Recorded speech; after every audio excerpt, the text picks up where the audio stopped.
তোমার মার সাথে পুজো প্রাঙ্গণে এসে দেখা করো। বিগত 13 বছরের নয়, এবছরও 14তম বর্ষে ছাত্র সকল গ্রামবাসীকে জানাই ছাত্র আমরা সবাই মর্নিং ক্লাবের পক্ষ থেকে আন্তরিক অভিনন্দন, প্রীতি ও শুভেচ্ছা। হয়ে গেছে, এবার ধান দুবো দে। 14তম বর্ষে এবছরে যে আমরা জগদ্ধাত্রী মায়ের পূজা শুরু করেছিলাম, আজ তার লাস্ট দিন।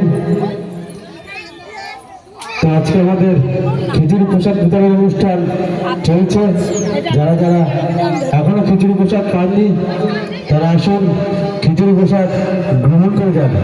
এবং আজকে আমাদের প্রতিমা বিসর্জন দেওয়া হবে। যে সকল মায়েরা এখনো মাকে বরণ করতে ইচ্ছুক তারা অতি শীঘ্র এসে মাকে বরণ করে যাবে।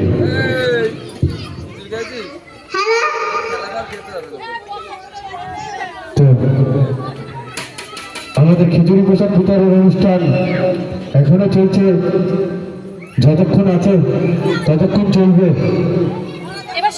যে সকল ছাত্র গ্রামবাসীরা এখনো খিচুড়ি প্রসাদ গ্রহণ করেন তারা আমাদের পূজা প্রাঙ্গণে এসে খিচুড়ি প্রসাদ গ্রহণ করে যান এবং আমাদের এই খিচুড়ি প্রসাদ বিতরণের অনুষ্ঠানে সহযোগিতার হাত বাড়িয়ে দিন। প্রতি বছরের ন্যায় এই বছরে 14তম বর্ষে ছাত্র আমরা সবাই মর্নিং ক্লাব যে জগদ্ধাত্রী মায়ের পূজা শুরু করেছিল, আজ তার লাস্ট দিন।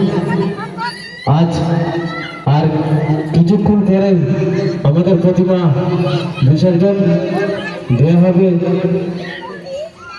যে সকল মায়েরা প্রতিমাকে বরণ করতে ইচ্ছুক তারা অতি শীঘ্রই মাকে বরণ করে যাবে। এবং আমাদের খিচুড়ি প্রসাদ বিতরণী অনুষ্ঠান সন্ধ্যা 5 ঘটিকা থেকে শুরু হয়েছে, এখনো চলছে এবং যতক্ষণ আছে ততক্ষণ চলবে।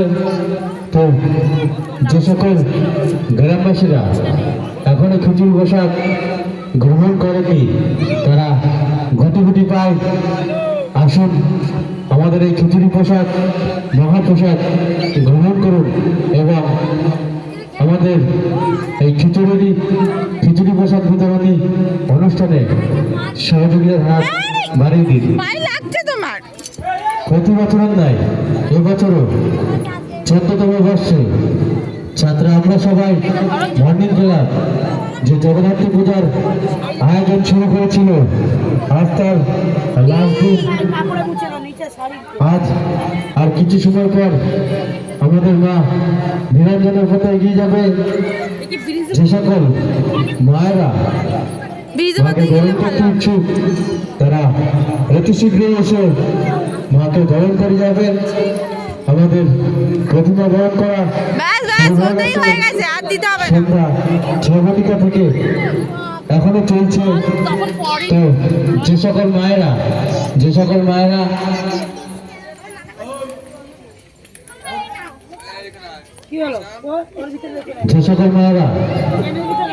এখনো মাকে গ্রহণ করতে